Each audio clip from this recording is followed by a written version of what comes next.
Hi, my name's Scott Eldredge. I'm the head of the Medical Malpractice Department at Burg Simpson, Eldredge, Hirsch, and Jardine.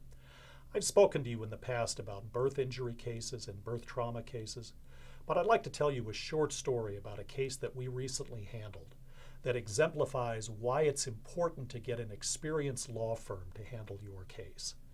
As you may know, cerebral palsy is often caused by a delay in delivery. That is, there are signs that the baby needs to be delivered on an expedited basis, but for some reason the nurses and the doctors don't move quickly enough.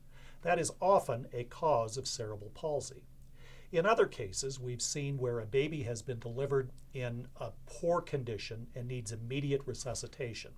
And if that resuscitation isn't done quickly enough, or following the appropriate procedures and policies, that too can be a cause of cerebral palsy. But we handled a case a few years ago involving a little boy that was delivered and eventually came down with cerebral palsy, massive injuries, lifetime injuries. And when we looked at the birth records, we thought immediately, well, they didn't deliver the baby quickly enough. Well, it turns out they did. And then we thought, well, perhaps they didn't resuscitate the baby appropriately after birth. And we had the records examined by an expert, and it turns out the baby was resuscitated appropriately. So we were left wondering, is this one of those cases where there's simply no cause for this child's injuries?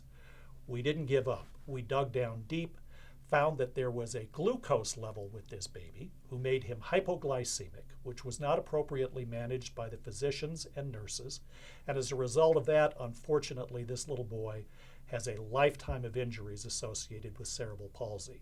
But because we were willing to dig deep and spend the time and the money necessary to get the appropriate reviews, the story had a better outcome than it otherwise would have.